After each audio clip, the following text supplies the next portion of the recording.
Hola, buenos días familia, es un gusto poder estar una vez más aquí en esta tu comunidad, comunidad cristiana de fe.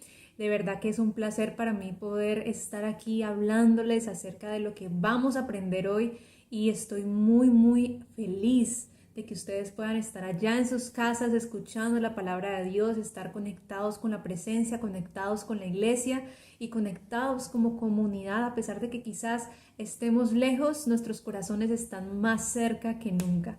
Entonces, bienvenidos y les cuento que la palabra de hoy va a estar espectacular porque lo que Dios quiere hablar a tu vida en el día de hoy, te aseguro que va a cambiar tu vida.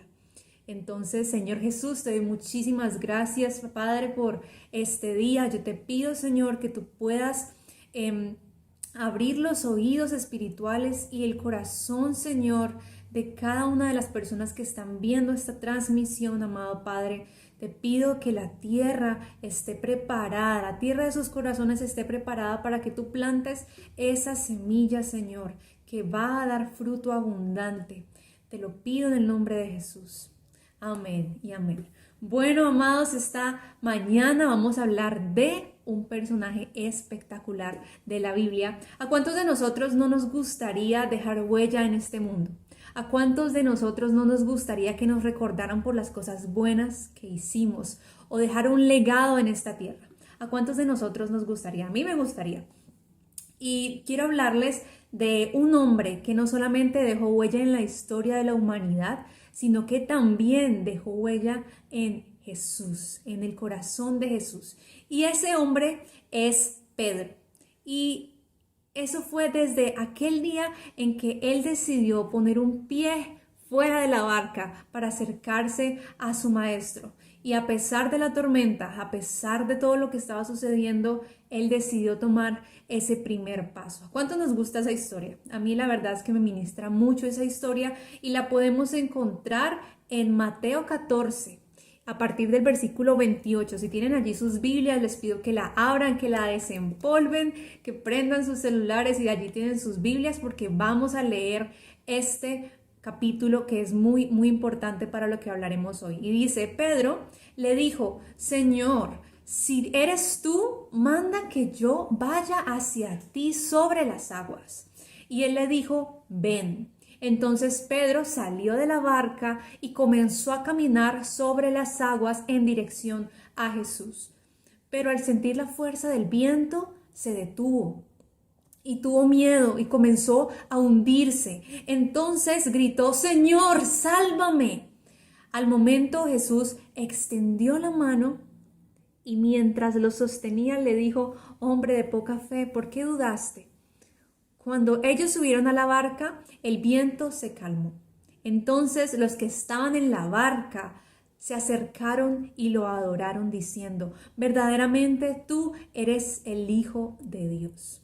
Yo asumo que Jesús es el Mesías, el Hijo de Dios, Dios hecho hombre. Y para mí es algo quizás un poco más entendible saber por qué Él caminó sobre las aguas, porque Él es Dios.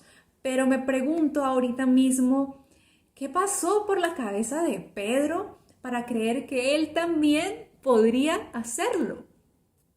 Y en esta mañana quiero que nos pongamos en los zapatos de Pedro, quiero que nos pongamos en los zapatos de un discípulo judío de ese tiempo. Muchos acontecimientos que vemos en el Evangelio de verdad que cobran vida y significado cuando los vemos desde los lentes de la cosmovisión judía, porque es muy diferente la cosmovisión latina a la cosmovisión europea, una cosmovisión antigua en el tiempo judío.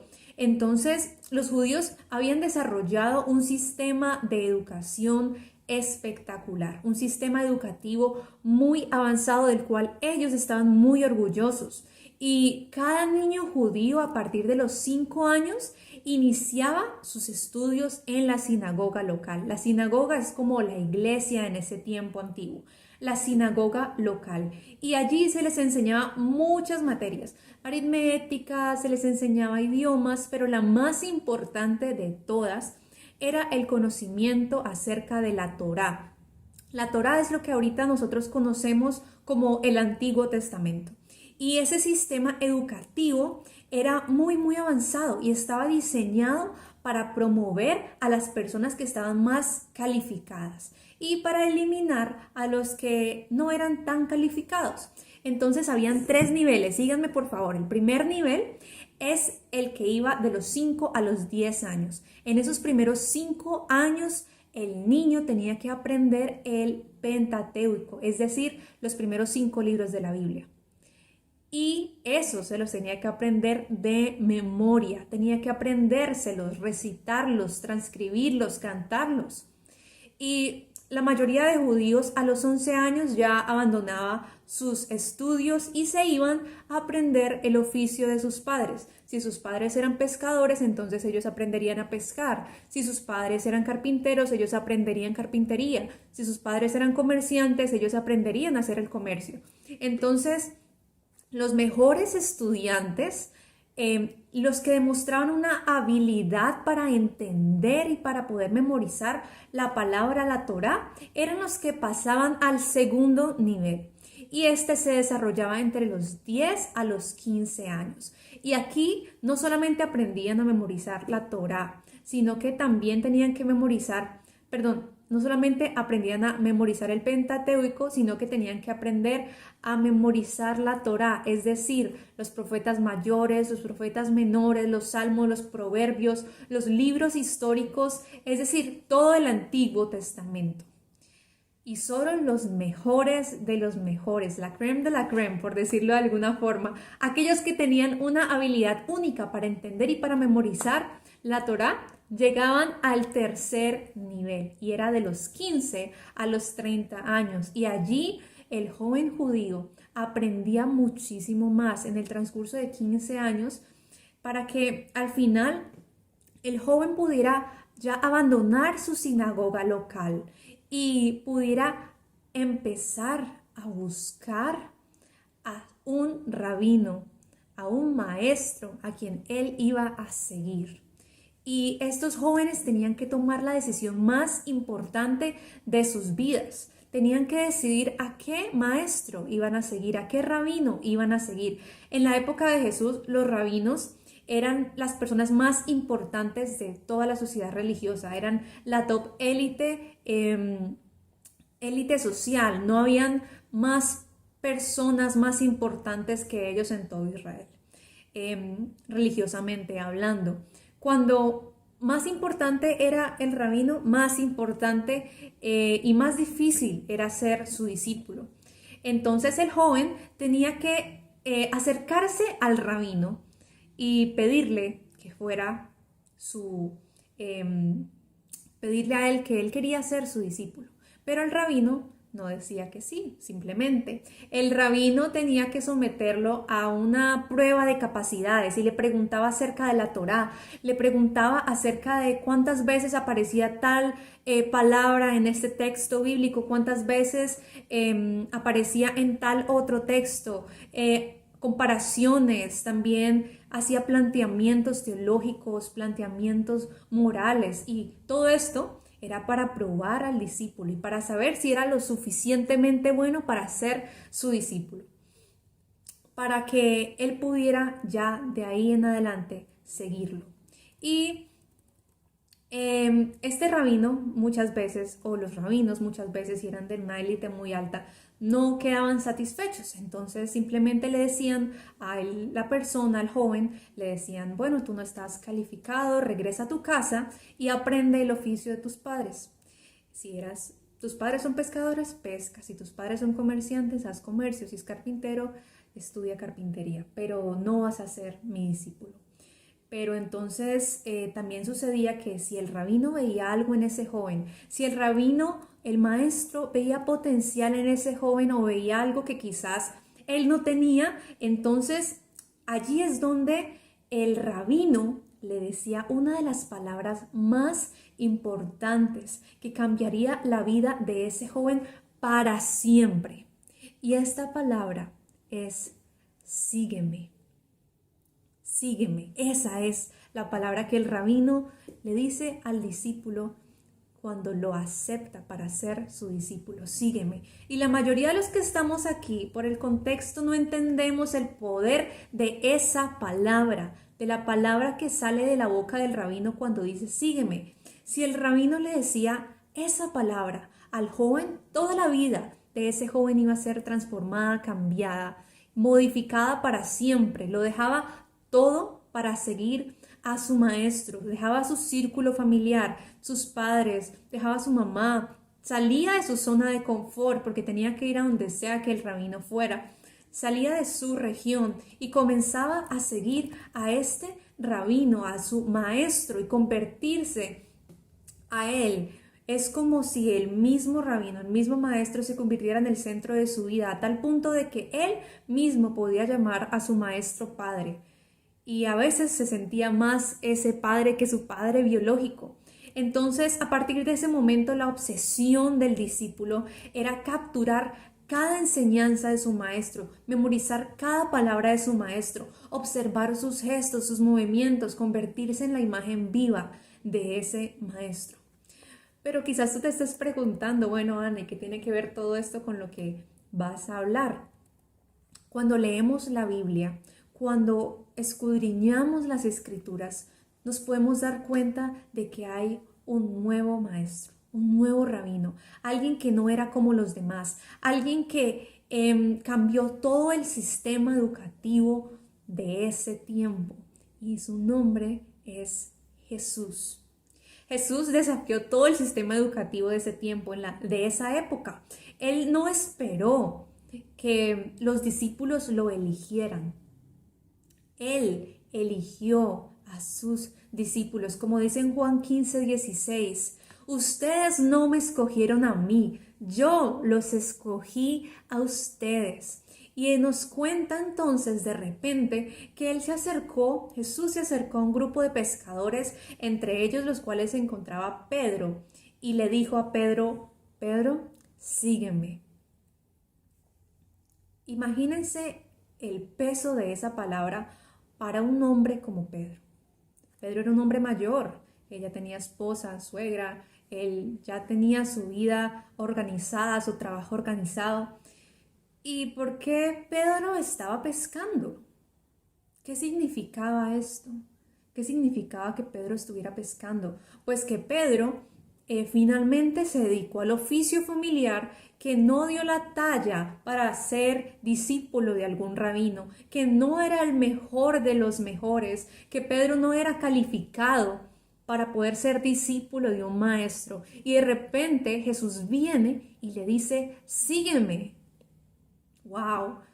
De verdad que nosotros quizás no lo entendemos, pero en el contexto judío era algo muy poderoso esa palabra, sígueme. Y cuando el rabino le decía, sígueme, a su discípulo está diciéndole, creo que tú puedes llegar a ser como yo, creo que tú puedes llegar a hacer lo que yo hago, puedo creer que tú te vas a convertir en mí. Ahora, volvamos a Mateo 14. Después que Jesús y sus discípulos ya alimentaron a los 5,000, sigue el versículo 22 y le dice, enseguida Jesús hizo que sus discípulos entraran a la barca y les dijo que fueran al otro lado, a la otra orilla del río, mientras él despedía a la multitud. Después de despedirse, Jesús subió al monte a orar y a hablar con su Padre. Cuando llegó la noche, Jesús estaba allí en ese monte solo y la barca estaba en la mitad del lago, azotada por las olas, por el viento, una tormenta terrible. Estos pescadores profesionales estaban aterrados de la tormenta que estaba sucediendo. Y en el amanecer Jesús fue caminando hacia ellos sobre las aguas. Y cuando los discípulos lo vieron caminar sobre las aguas, se asustaron y llenos de miedo gritaron, ¡un fantasma! Pero enseguida Jesús les dijo, esperen, soy yo, no tengan miedo. Pero Pedro le dijo, Señor, si eres tú, manda que yo vaya hacia ti sobre las aguas. ¿Por qué Pedro dijo eso? Porque Pedro era un discípulo. porque Pedro pensaba como discípulo, porque Pedro actuaba como discípulo. Por lo tanto, si su rabino caminaba sobre las aguas, era un desafío para él, para que él hiciera exactamente lo mismo que estaba haciendo su rabino, su maestro. Y entonces le dice en el versículo 9, y él dijo, ven. Y Pedro salió de la barca y puso un pie en el agua y empezó a caminar sobre las aguas en dirección a Jesús. Y yo me imagino a Jesús diciendo, vamos Pedro, vamos, tú puedes, ven Pedro, tú puedes, vamos, vamos. Como la emoción tan grande yo creo que estaba sintiendo Jesús y los otros allí en la barca observando todo lo que estaba pasando, pero Pedro, el verdadero discípulo, puso un pie en el agua. Sin embargo, Pedro apartó la mirada de Jesús y empieza a hundirse y le dice a Jesús, Jesús, sálvame. Al momento Jesús extendió la mano y mientras lo sostenía le dijo esa palabra que quizás todos hemos escuchado en algún momento, hombre de poca fe, ¿por qué dudaste? Todos quizás tenemos esa mentalidad de que Jesús se lo dijo como hombre de poca fe. ¿Por qué dudaste? Pero yo me imagino la emoción tan grande de Jesús como dándole un abrazo, sacándolo del agua, dándole un beso. Hombre de poca fe, ¿por qué dudaste? Estabas tan cerca. Pero ¿por qué dudó Pedro? ¿Por qué? ¿Por qué dudó Pedro? Muchas veces nos han dicho de que Pedro se hundió porque dudó de Jesús. Pero era evidente que Jesús estaba caminando sobre el mar. Y era evidente también que Pedro se estaba hundiendo. Por lo tanto, Pedro no dudó de Jesús, porque lo estaba viendo caminar sobre las aguas.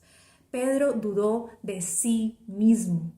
Pedro dudó de que él pudiese hacer lo mismo que estaba haciendo su maestro. Pedro dudó del llamado que le había hecho Jesús. ¿Y tú por qué dudas? Tú que estás al otro lado de la pantalla, ¿tú por qué dudas? ¿Qué estás dudando? ¿De qué dudas? Si tú estás quizás viendo esta transmisión de la iglesia, asumo que en algún momento extraño de tu vida Dios interrumpió tu existencia de alguna forma y te dijo, sígueme. Y cuando te dijo, sígueme, en realidad lo que estaba diciendo es, creo que tú puedes ser como yo. Creo que tú puedes hacer lo mismo que yo hice. Creo que tú te puedes convertir en mí. Eso es lo que te está diciendo Jesús. Quizás tú me digas, Ana, es que tú no sabes quién soy yo, la famosa palabra. Es que tú no sabes quién soy yo. Estás equivocada. Tú no sabes de dónde vengo. Tú no sabes mi historia. Tú no sabes los pecados con los que lucho. Tú no sabes la tensión que está viviendo mi familia. Tú no sabes quién soy. Yo no estoy bien, no estoy calificado. Pues déjame decirte algo en esta mañana. Bienvenido al club de los no calificados. Porque Dios, Jesús no está pidiendo discípulos perfectos. Él no está pidiendo discípulos calificados. La mayoría de las personas que son discípulos de Jesús y que nos muestra la Biblia no estaban para nada calificados.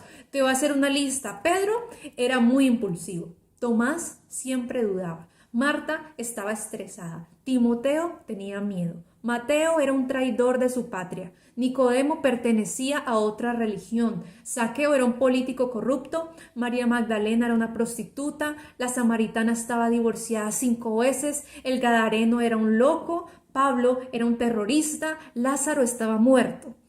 Entonces, ¿cuáles son tus excusas? ¿Cuáles son tus excusas? Dime, ¿cuáles son tus excusas? Jesús te dice hoy, no se trata de lo que tú piensas de ti mismo, no se trata de lo que tú creas que puedes hacer, ni cómo te veas a ti mismo, sino que se trata de lo que Jesús piensa de ti y de lo que Jesús cree en ti. Y muchas veces nosotros hablamos acerca de creer en Jesús y eso es importante, pero esta mañana yo quiero decirte que pienses que Jesús también cree en ti. Jesús también cree en ti. Y hoy quiero que entiendas que el Evangelio no se trata de salvarte de algo, sino que se trata de llegar a ser como alguien. Y ese Jesús. Y en esta mañana quiero que tú allí donde estás cierres tus ojos y le digas: Padre, sé que no estoy calificada, sé que tengo muchas fallas y cosas que quizás no he resuelto en mi vida. De verdad que soy una persona muy insegura y siento que no doy la talla, Dios. Pero te agradezco porque tú, Señor, escoges a personas que no están calificadas, Señor. Personas como tú y como yo. Personas que aún tienen fallas y errores. Personas que simplemente quieren ser como Jesús. Y aunque fallamos y aunque nuestra vida no es perfecta, Señor, yo te pido de que tú, amado Rey, puedas poner ese ardor en el corazón de cada una de las personas que están viendo esta transmisión, Señor, para que ellos puedan empezar a ser discípulos, para que podamos convertirnos, Señor, en verdaderos discípulos que viven, que aman, que adoran y que de verdad todo lo que son gira en torno a su Maestro, a este Maestro que es Jesús, y que nos podamos convertir en discípulos que lleguen a ser como Jesús, que podamos sanar enfermos, que podamos liberar cautivos, que podamos alimentar al hambriento, vestir al que está desnudo, que podamos confrontar las fuerzas del mal y que podamos llevar al mundo a un encuentro con Dios. En el nombre de Jesús te lo pido, Señor, en esta mañana. Amén y amén. Espero verlos la próxima semana por este mismo canal. Los bendigo en el nombre de Jesús. Un abrazo para todos.